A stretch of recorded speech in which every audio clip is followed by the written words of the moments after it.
Welcome to the Tuesday Journalism Directors Forum.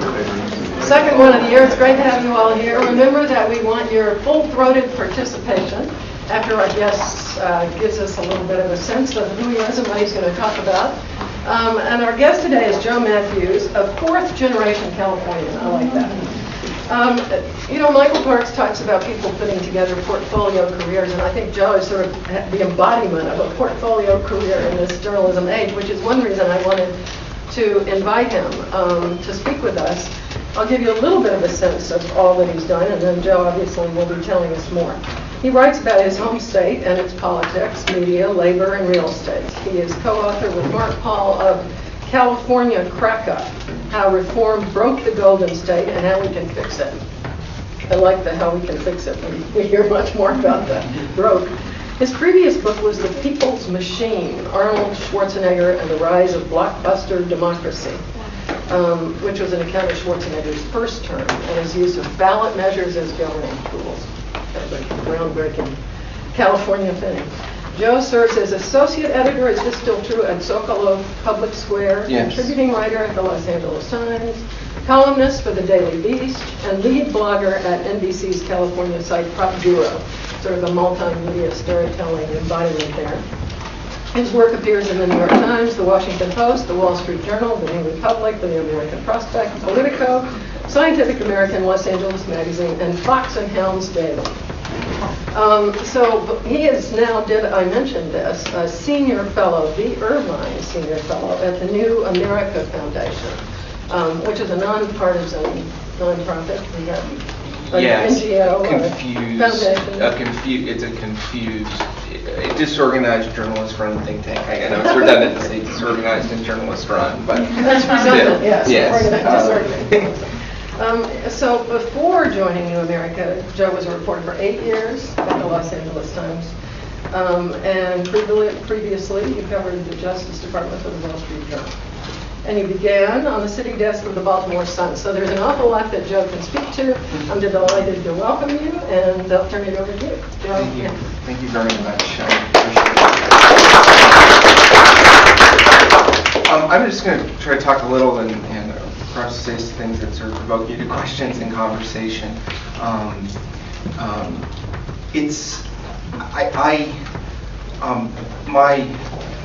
think for me, and I think it's true for a lot of people, but in a very profound way for me, my work as a journalist is who I am, but it's also it's about family and history. I'm really a third-generation journalist from California. My grandfather, who was, it's really also about California for me. My grandfather, started working writing stories for the Long Beach Press, for Long Beach papers, often sports stories. He then worked for a series of oil industry publications in the early part of the last century when Southern California was producing, at some points a quarter of the world's oil. We really were an oil town and spent a lot of time in places like Signal Hill, trying to sort of figure out what the wells were producing. The one he worked for the most was the Munger oilgram in those days, and he just figured out that it was for someone once he had a family, that journalism in those days sort of didn't pay enough. It wasn't a good profession. An opinion he held for the rest of his life and expressed to me. And he eventually went to got a job with the Navy as sort of a press officer type, and he wrote press releases for various Navy nuclear and radiological programs, which were meant not to be read by anybody. Retired early and moved on. My other grandfather was, among other jobs, in aerospace, line assembly jobs in aerospace, in places like El Segundo and Hawthorne, was delivered the paper. It was very useful. He liked to drink, and so he'd drink all night in the bars of the South Bay, roll out of bed, and deliver the paper accurately. So it starts with that. But beyond that, my own parents were in this profession, are still in this profession. I grew up, in a household of 2 newspaper journalists. My dad's worked at the Washington Post since 1971, since literally a couple weeks after he came home from Vietnam, and was hired along with a Navy veteran named Bob Woodward on the same day because the Post decided that it needed some people who had been in the military. It's an affirmative action hire. My father assures me. And my mother started working at the LA Times in 1967, just out of college, and worked there, New York Times, ABC News, and most recently USA Today before sort of semi-retiring in March. I remember sometimes fondly and sometimes with annoyance as a kid, just being dragged along to stories. When we were 3, we moved to Hong Kong, and when we were 6, we moved to Beijing. Beijing is actually the first place I remember in any way, shape, or form. And that was a place, I'm told now that I was used as, partly when they were trying to meet people who were dissidents or the government didn't want to meet, I was used as I was brought along often to sort of hopefully divert anyone from the government who might be following them. I'm not sure that I would say I ever considered doing anything else, so I'm not sure I thought I would do this as well. It was just something that writing was something I was good at, and while my parents had very different careers, my mother, who is, I would say by far the sharper, more reliable, and smarter of the 2, became an editor fairly in the middle of her career, and has worked very hard, but also encountered a lot of frustration. Some, I think, were probably associated with glass ceiling kind of things. And my father, who's not as industrious, and has given me a lot of tips about how, the key to journalism is getting a couple good stories and rewriting them every few months, has always stayed a reporter and has tried to avoid being an editor. And I must confess, having watched those 2 models, I've decided as much as possible that to take the easier path and to remain a reporter and avoid responsibility for other people's copy. Though I'm, in a way that I'll talk about later, violating that a little bit now.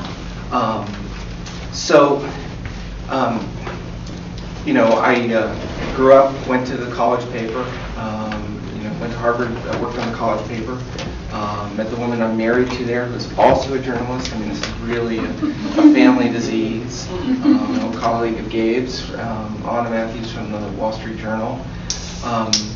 This was something I knew intellectually going into this, and taking a job at the Baltimore Sun, doing the summer internship thing during college, and going to the Sun where I had a summer internship, that this was a thing that wasn't going to last. I had seen this. I had no great romantic view of this life. I knew it was very interesting. I knew that it exposed you to lots of interesting places and people, but I knew that a lot of it was nonsense and BS. I knew enough not to believe much of anything I read in the paper. I knew that there were, because I had seen them and heard tales since before I could write myself about the various newsroom scoundrels and scandals. So I came to it from a pretty, there's a more cynical 22-year-old about journalists starting in a newsroom. I met him. But I found that I just loved it because of the license it gave me to do things that would be considered impolite in almost any other setting. That it was the ability to talk to people and to press yourself into their lives and ask them all kinds of terribly personal questions. That sort of passport to me was just incredibly fun, and I just loved the reporting of it. The writing, which I think I'm pretty good at, not as good as I'd like to be, still working on it, was more of the chore. It was wonderful to have written, but if I could just report the stories and offshore the writing to other people, I would still do that. So I hung on the Baltimore Sun for 4 years, covered the city desk. We in those days, they don't really cover the city in the way we did, we sort of divided into quarters, north, south, east, west. I got south, and my job was to go to community meetings and follow what the cops were doing in those sectors and understand the politicians and write all kinds of stories, and was given a tremendous amount of freedom at 22, 23 by the editors there, John Carroll and Bill Merrimo, people that a lot of you have heard of and probably a number of you have even met. They were very old school in ways I think were helpful. They were about not emphasize things like knocking on doors and checking and rechecking.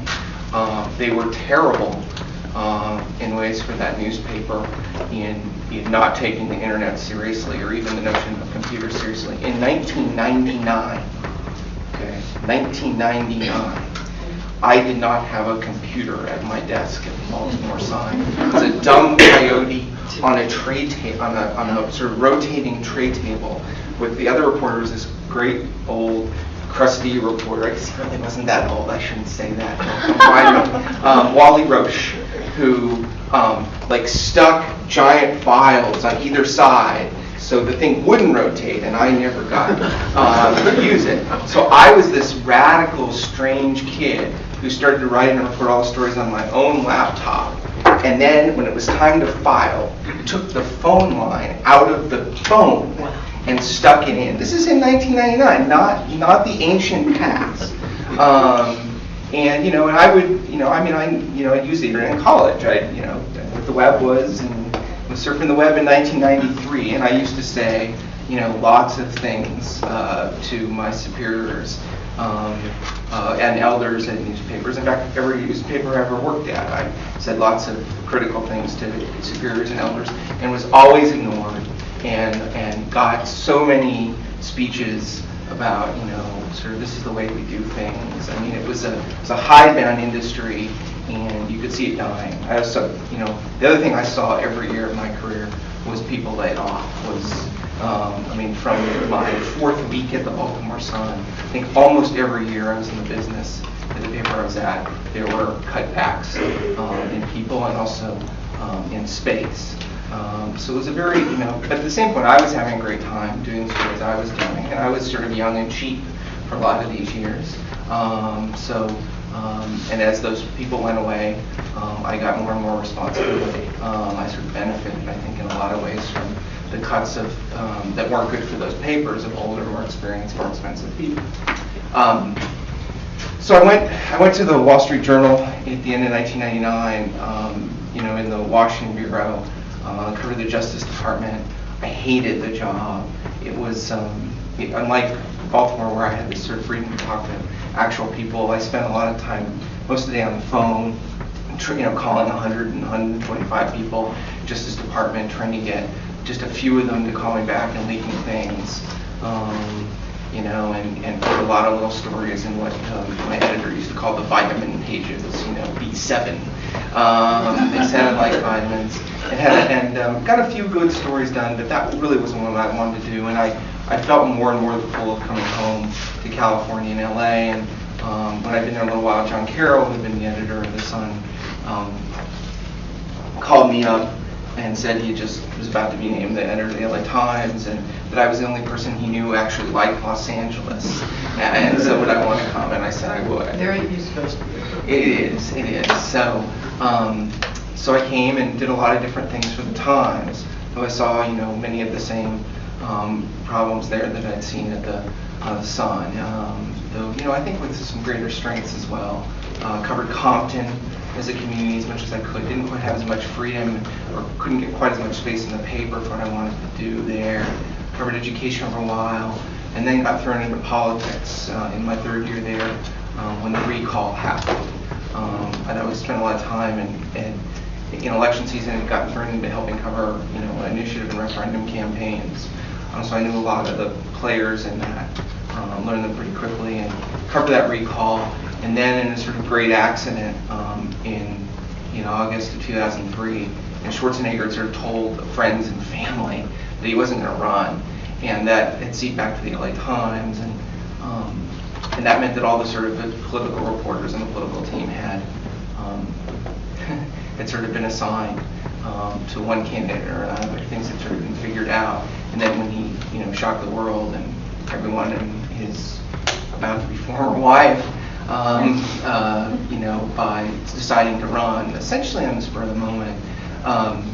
There was no one to cover Schwarzenegger, and I had been sort of in kind of a jerky way in the newsroom during the whole recall, which was fun, and tried to have a sense of humor for a strange story. I had been, occasionally, I'd grown up, I was just the right age. When I was 12 and 13 and 14 years old and liking those kind of movies, that was the moment when Schwarzenegger movies were really big. So I would throw some Schwarzenegger quote out that spoke to them whatever bizarre thing was happening in the recall.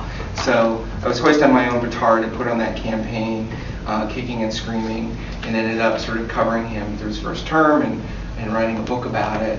Took a year off to really finish the book in late 05, beginning of 06. Came back from that. The Times had really gone into a bad place. Carol had left. The successor was about to be forced out, as he was on Election Day in 2006.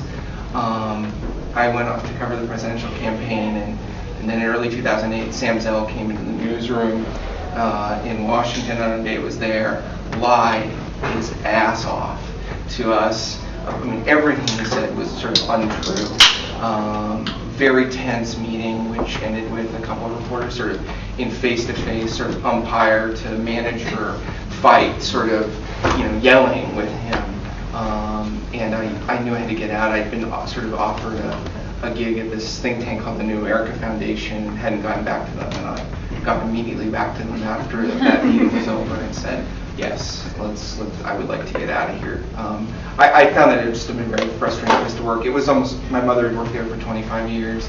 The LA Times was my hometown paper, and going to work there and watching what people were doing, it started to affect my mood. I was very angry going to work. It was like watching a family, it was like watching a family member be sort of abused. And I didn't want to see that every day. So I went to this think tank, and that started kind of my new reality. But based here, even though it's actually based in D.C. It's based in D.C. on L Street. I'm based here. The New American Foundation was this sort of think tank that was kind of an unthink tank, and still is. And it was started in the late '90s by a guy named Ted Halstead, who worked in the Clinton administration in conjunction with Jim Fallow, who's the journalist. And it had a sort of, I think, a journalistic vibe, and pretty strong, and still does, journalistic values. Not a government in exile. Most people there are totally unsuited for any kind of government service. And it doesn't, I would say the people in it are a little more left than right, but there are all kinds. And the basically thing we agree on is that we disagree. There's absolutely no party line. The absence of the party line is kind of core to it, and I think that there's still the value of truth.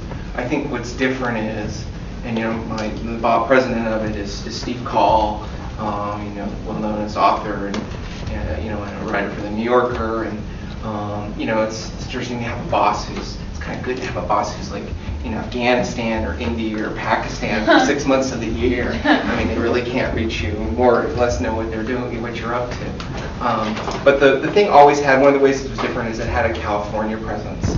I think in part because, Fallows in particular has a deep, is from California, he's from Redlands, and had an affection for the place.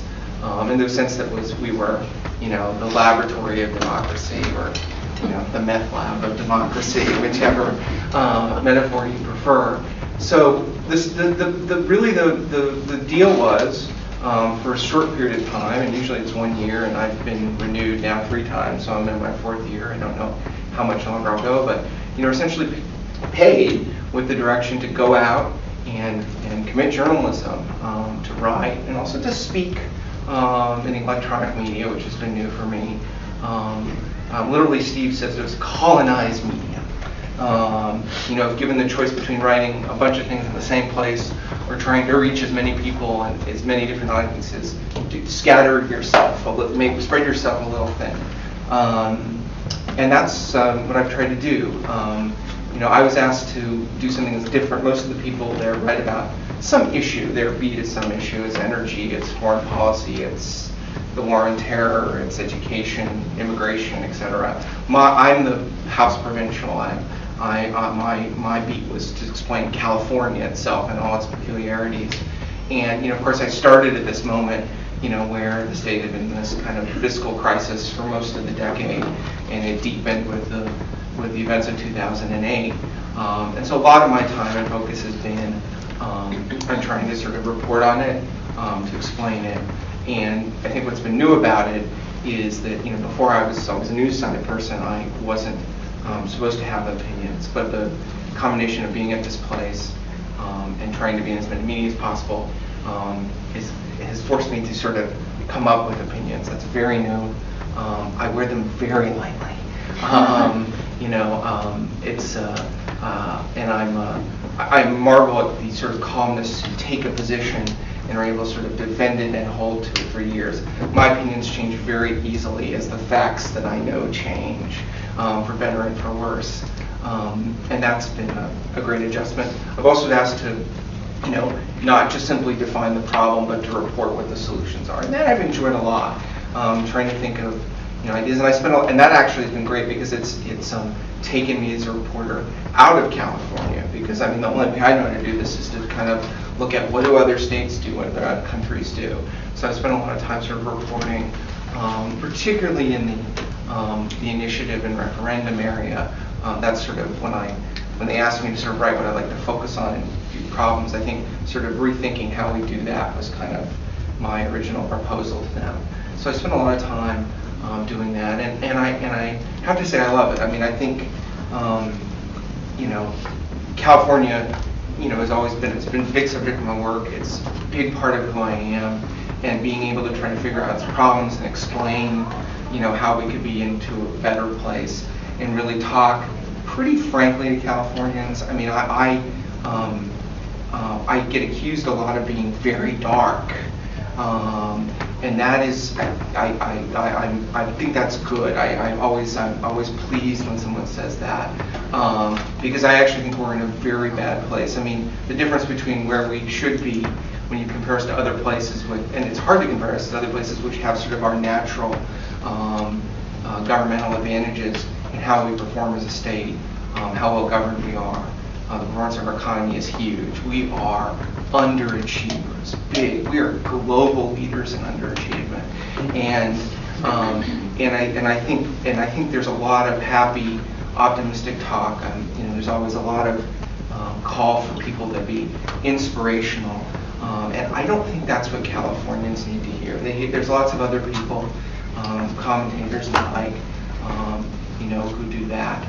That's not my role. I think my role is to sort of explain how out of whack we are, how out of line we are, and that's a lot of my work is trying to do that, and had a lot of reach in that way, I try to do it with a lot of humor, a lot of whimsy. I think you have to laugh because otherwise you would cry when you're covering a story.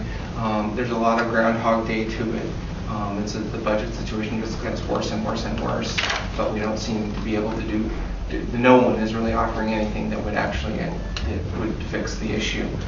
We've become very adept in some ways at managing the fact that the bad system, but we don't fix it. So a lot of my work is sort of explaining that and reporting all sorts of ways to do it. I don't think I try not to be ideological. I'm not real ideological because I'm a really mushy person. I can change my mind very easily. But there are a lot of better options than what we're doing now. It's actually shocking how many ways there would be to fix this if we were inclined to. So that's a lot of what my work is, and I write and do things for all sorts of places. I go on NBC to talk. I contribute to their blogs. I go to NPR a lot. I spend a lot of time trying to talk to people on the right, because I think so much of the political dynamic currently comes from a certain attitude on the right that you see both in California and nationally, which I understand and have a lot of respect for, but creates a real obstacle to government's compromise. So I write for this thing called Fox and Hounds Daily, which is sort of done by people who I like very much personally, but I think Prop 13 was the greatest invention of all time, and shouldn't be criticized. And I'd go and talk on conservative talk radio and sort of try to provide a narrative that sort of punctures some of the nonsense. The nonsense is in California is certainly not limited to the right. There's plenty of it on the left and in the good government center. I'm a pretty strong dissenter from almost every consensus view, wherever you are on the ideological of what is actually going on. And I can talk about that more in questions because I know I've gone on for a little more than 20 minutes. But before you quit, sure. Can you tell us a little more about do you try to reach Californians in particular in any way? I mean, I know your voice goes out over a lot of. I do. It's exhausting, and I've never worked hard. I work 7 days a week, and at all times, and I'm somewhat limited now. I have 2 little kids under the age of 3. So there's certain hours in the morning and of the early evening where I'm not able to work, and I pretty much work in almost any other time than those. A lot of it is I'm trying to reach everybody everywhere. I'm not picking a niche. I do not know that probably the economics of that. Long-term journalists are not good. Last time I was on this campus was for the LA Times. We have books, and I was on 2 different events. One, I was on a panel. Both were full, but absolutely not because of me. One, I was on a panel with Chris Hedges, the journalist, and the other with Bob Scheer, and they were both doing this whole Howard Beale from the left act of the world is going to hell in a handbasket, and it's because of those people. And I not only disagree with that, I don't think that is facts. I mean, my shtick sort of boiled down is the world is going to hell in a handbasket, and it's because of the person you see in the mirror every morning. That's very true in California, and more true than other places, because we ourselves are the author of the system, right? So anyway, I do. I write for the Times. I write for these blogs. I do the NBC thing. I'm in these different national magazines, and then I go and give speeches. I've given like 145 talks in the last 13 months around California, kind of explaining, kind of my story, my explanation of what's wrong in California, and what's different, which is sort of different. And no one has argued with that explanation. They argue with some of the suggestions I make for fixing it because they sound very radical to Californians, but which tells you sort of part of the problem. And I think a lot of what I'm doing is actually a criticism of the mainstream journalism in the state, which I think is part of the problem. I mean, it's it's not the individual stories, but it's kind of the meta story underneath the stories, that drive campaign coverage and drive the stories you see in the LA Times and the other papers and on television. And the kind of underlying questions and stories are fundamentally about blame, and fundamentally about is it the public employee unions? Are they the bad guys? Is it these anti-tax activists? Are they the bad guys? Is it the oil companies that don't pay a severance tax here but do in all other oil producing states? It's sort of a search. The stories are sort of a search for the one thing, and a lot of that affects the broader conversation.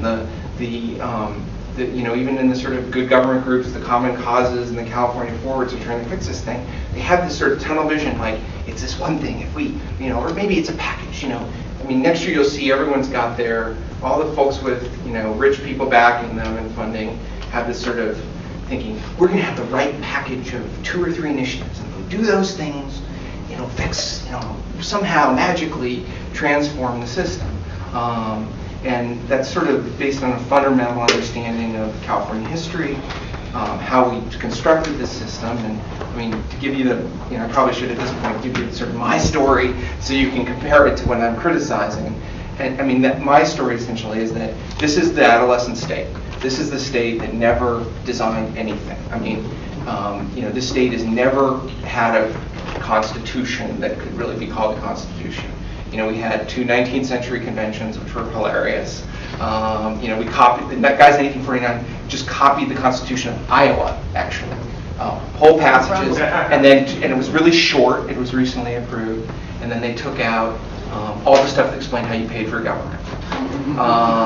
And then in 1878, 1879, they threw a bunch of ideas, and then they got tired and left without editing or reading through the document even once during the course of the convention. So we had things like 2 Article 23s in the Constitution, and those people only really, they were very divided, but the only thing they agreed on was that sort of the Chinese were responsible for everything that was bad in the state. So we got a lot of discrimination, and then basically since then, what we've done, all of our moments are, we are a state for 130 years of one initiative at a time, one ballot measure at a time, one silver bullet, at a time. That's the only way we sort of change our system.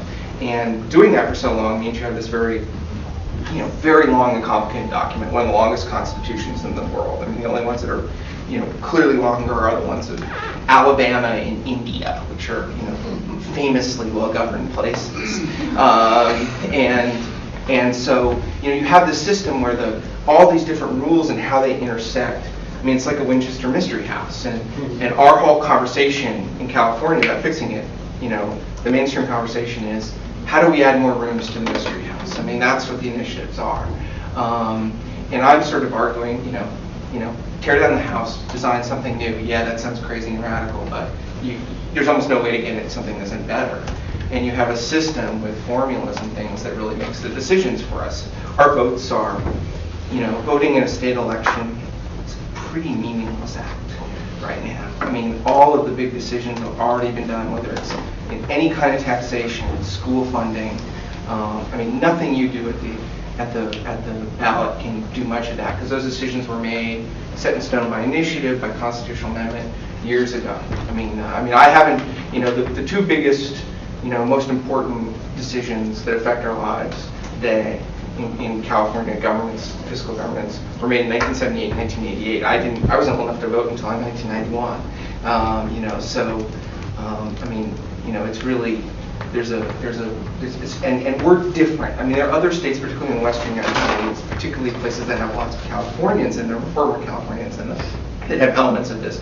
But no place is sort of this complex, is this sticky, and makes it so hard to box things in the way we do. And that's a story, but that story is a different story, and that story is not about blaming one particular group, because we're all part of the problem, and really a lot of our ancestors and people who voted before are the problem. We're sort of fundamentally, in a weird way, in the state, really governed day to day by ghosts, and that's what I've been, essentially, that's my message. That's what I've been trying to get people to understand. Governed by ghosts. Yes, great. Well, there's a line to open on. So, questions, comments? Could you first just help us understand or define the problem anymore? So, yes, we have this very complicated governance system that I think a lot of us don't understand when they go to the ballot box when we read about these different initiatives. But then the consequences of that problem, what would you say are the top consequences of that problem that we're living with? Okay. Well, to answer that question, it's sort of like, basically the consequences are that, the combination and the consequences unintended of having all these formulas, all these, spending mandates and tax limits, all these things fixed in place. If you're going to go interview the system, and you go into some room with a computer that looked like the HAL 9000 from the 2001 movie, and you interview the HAL 9000 would say, I hate higher education. I hate cheap higher education. People should, learn from me. That's a big loser in the system. And also a lot of services for poor people and health and human services are big losers in the system. Those are the 2 big things. But they don't. This is because we earmark where so much, every penny of every dollar goes. Everything is sort of. If you raise more money, you don't have much discretion about where to spend it. Right. Here's a math question for you. If California has a $10 billion deficit, and you raise taxes by $10 billion, holding everything else equal, how big is the deficit in California? This is a California math question. 0. $5 billion. Why is that? Well, because the biggest kind of grab is, we have an education funding formula, and while it's very complicated, and there's only one man who really understands it, it's author. It's a 3-part form, 3 formulas together, very hard to predict, and he's made a lot of money hiring himself dad to everyone to explain what the formula will produce. He's 74 years old, and I have, I don't usually suggest particular acts of policy, but I have suggested that we pass a constitutional amendment prohibiting him from ever dying, because we'll be in a lot of trouble. But essentially, that eats up, $10 billion in new taxes come in, that eats up about half of it.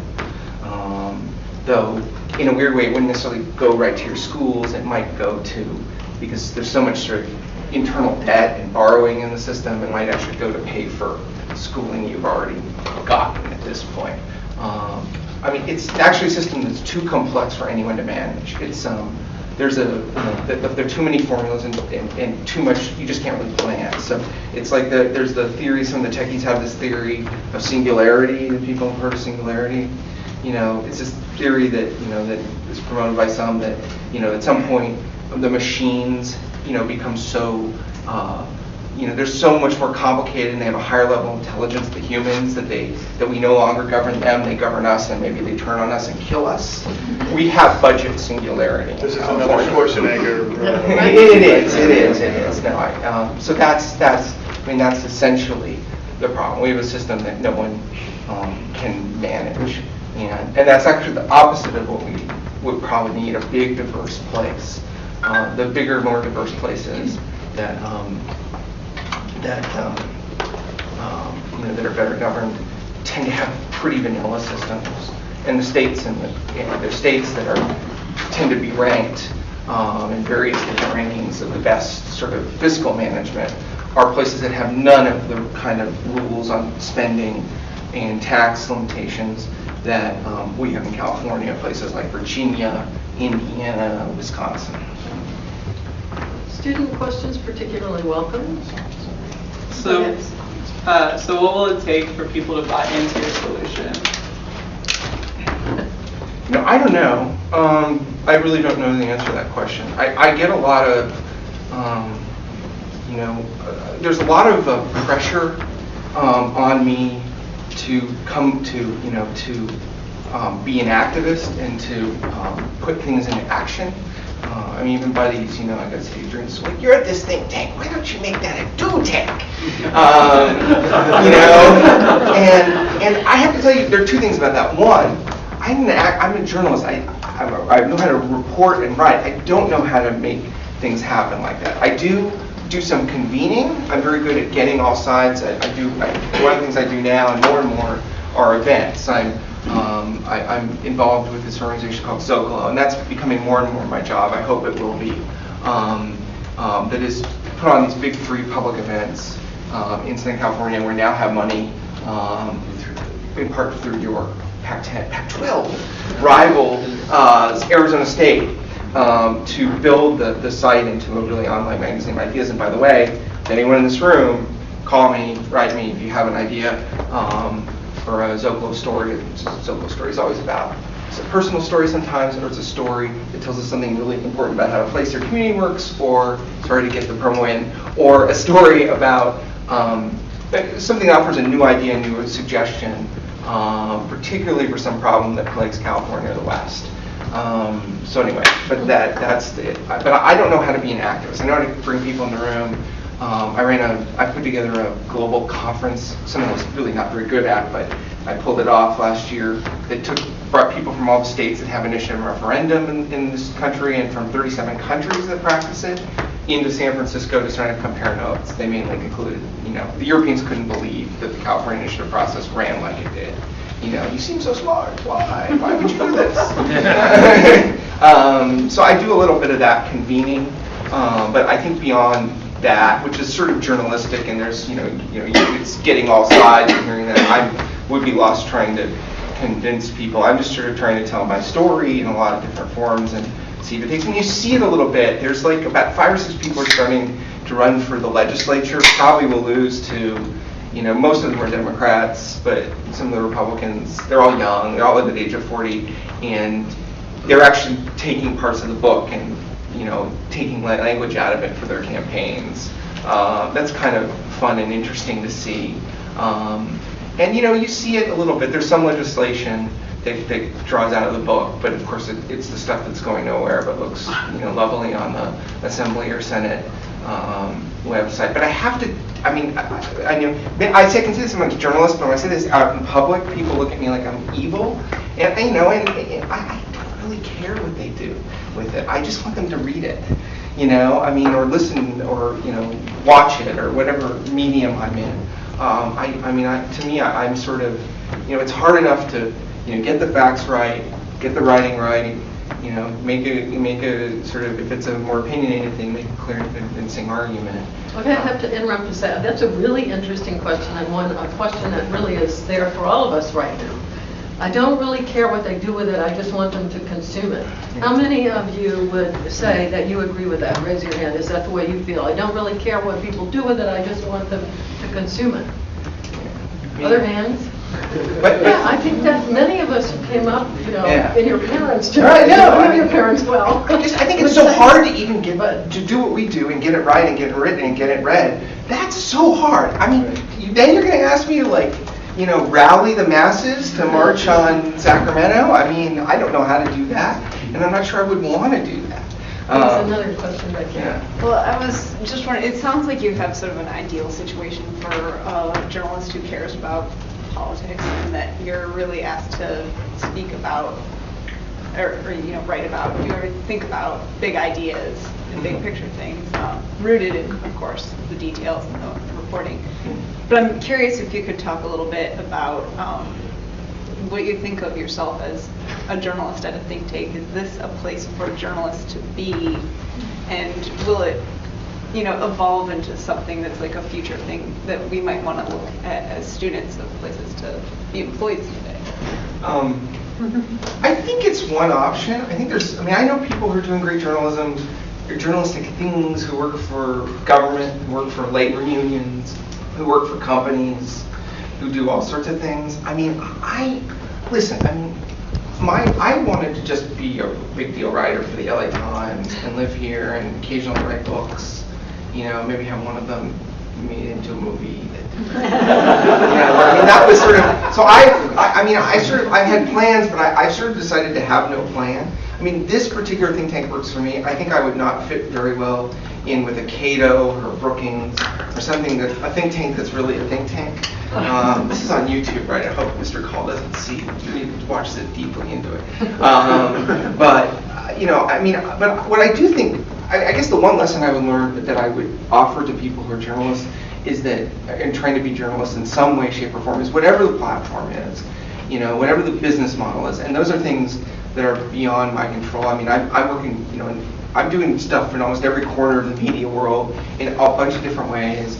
The Zocalo thing, which I'm doing now, and I'm doing some editing and commissioning of stories, and I just commission off you. I mean, this is sort of a non-profit model with what might be called sort of sponsored content, in the sense that, you know, no one tells us what to do, but we have, you know, one pocket of money that actually comes from Arizona State that's sort of about, you know, anything we do in California in the West. We have another pocket that, you know, from a California Healthcare Foundation that supports healthcare stories. They don't get to control what we do, but it's sort of, I mean, there's all these models. And I say, I don't know, I'm not smart enough or strategic enough a thinker to know where I should be right in the media landscape so that all the money and you know, and good jobs come to me. My theory is that the best thing to do is get your beat.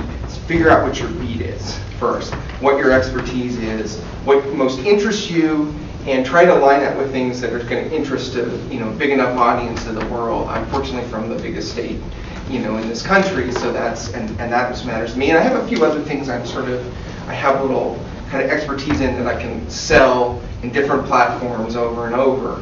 And if you have those things and develop them and add to things, and you may change to them. You know, I sort of started in California. Now I think I have a bit of a kind of global direct democracy thing going on. I also happen to know, and this on the side, I know as much about Little League Baseball and its history as anybody I've ever encountered. That's something I do, occasional stories. And if you have those beats and they're interested in you and people are interested in them, then, you know, figuring out the business models and all the change, you know, hopefully, because I don't want to be the person running the show. I just want to be the person writing, talking, you know, creating video, whatever it is, telling a story, and And I just, if I focus on that, I'm really good at that, and I found that people will find me. So you must have been thrilled about Huntington Beach. Yeah, it's funny. Not really. It's an interesting story, and I sold a book on this, and I had to sort of put it in the back burner because I'm on the wrong side of the country. When I was in D.C., there's a great book to be done about the founder of Little League Baseball, who is who essentially left Little League Baseball after founding it because he couldn't stomach the Little League World Series for reasons that are apparent. It shouldn't be that big a deal. It took away from things, a lot of pressure for 12-year-old kids. He was making these arguments in 1955, and he's a great story. It's sort of a biography that's never been done. So maybe I'll get back to it someday. And unfortunately, too many people are dying that I needed sources for. Let me take a little bit on the media side. We focused on the message. You're really multi-platform in terms of print, broadcast, speeches, all these kinds of things. Which one gives you the most personal satisfaction? A book, what do you say? I really think I got it across and I can do what I want to do. I like writing for print. I'm most comfortable in it. I'm a newspaper person. But internet stuff, video stuff is fun, and I really love talking on the radio. I love doing things on the radio. I hope Warren only lives till he's 110, but I'm maneuvering for that job. I like the connection of radio. Television, I find that very unsatisfying. I have to do that with NBC, but it's so short. I started just writing what I'm going to say beforehand because I found it. It's 30 seconds. It's a minute to explain things like why something is happening in the California budget, and literally you can't honestly and correctly do that. At least I can't. So I started to write my own copy before I go on to MSNBC or one of the. My deal there is I have to go on the NBC stations in California at any point. So yeah, I find television. A lot of them are satisfying. Television is unsatisfying to me, but that's just me. Thank you. Question here. Let's just say your career went backwards and you had started the think tank and you had all these crazy ideas about tearing down the California government and rebuilding, and you had to go back to covering elections. How would you cover it differently? I would pay much less. I got in trouble for saying this. There's this fellow, Calvas, I had this back and forth with. I would pay a ton less attention to what candidates say.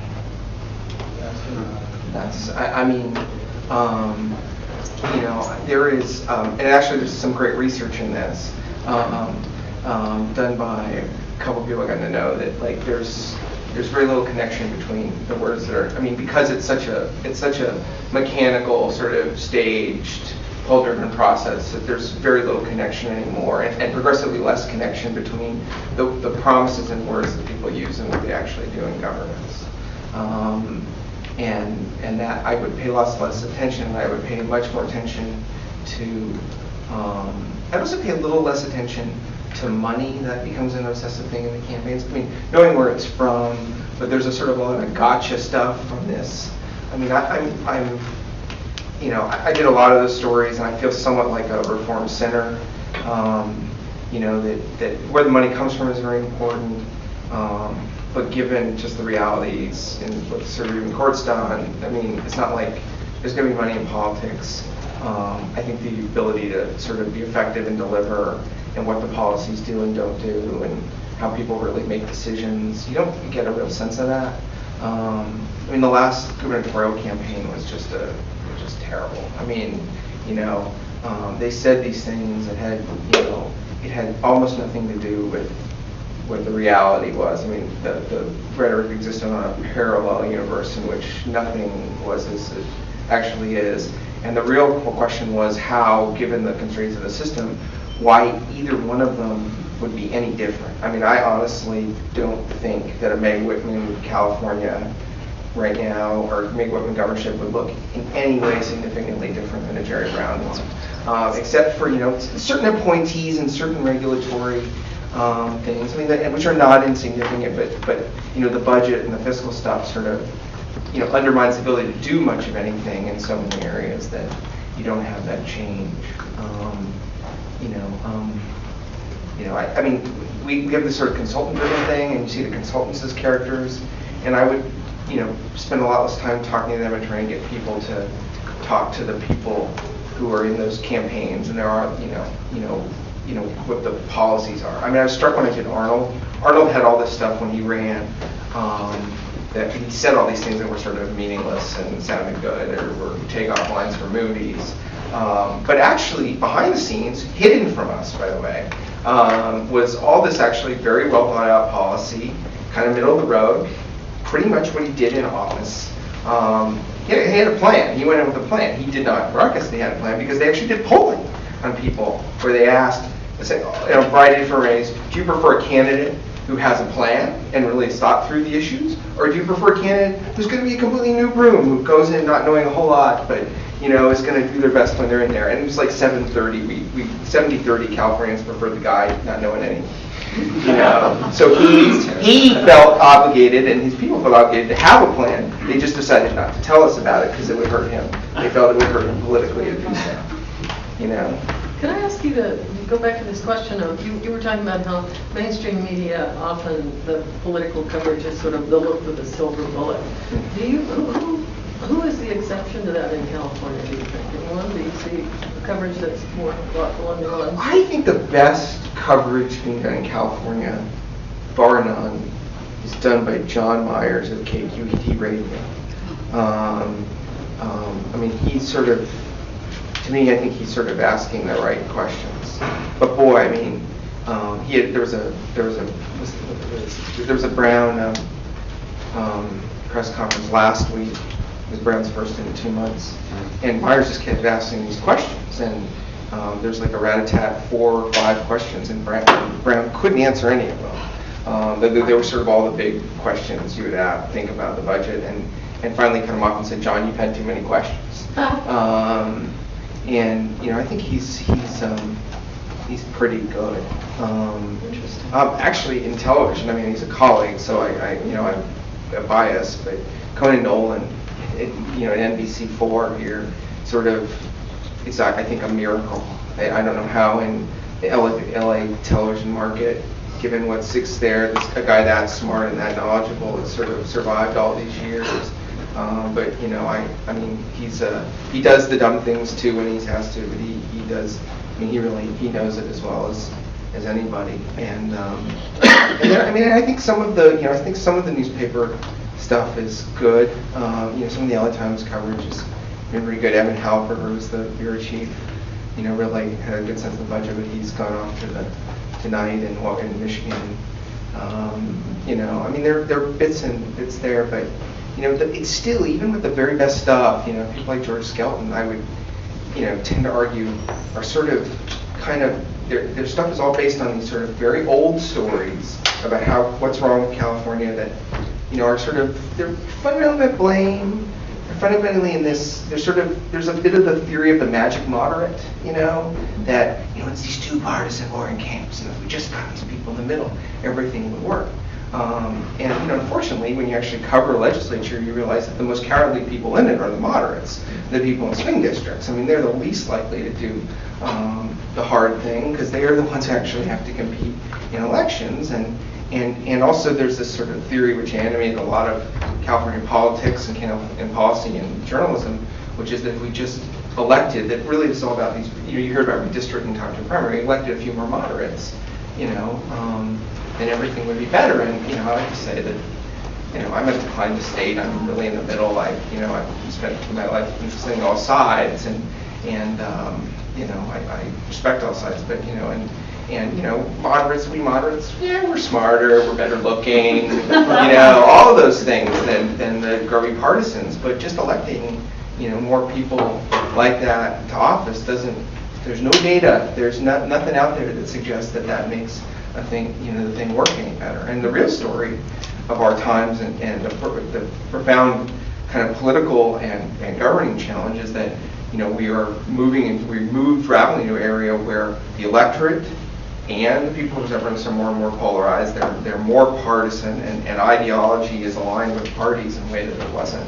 In some ways, that's been more of our history when we did this sort of post-war period, which is an anomaly in many places, both in politics and perhaps in journalism. And what we need to do is think about, making changes in how we govern ourselves that reflect that partisan reality.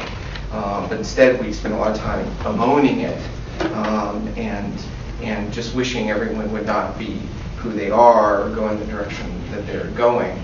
We need more to think about systems where, I tend to think, when very partisan places tend to work where you let the partisans take turn running things, and it's clear who's responsible and accountable, and you have elections where you can kick out the guys when what they do doesn't work very well.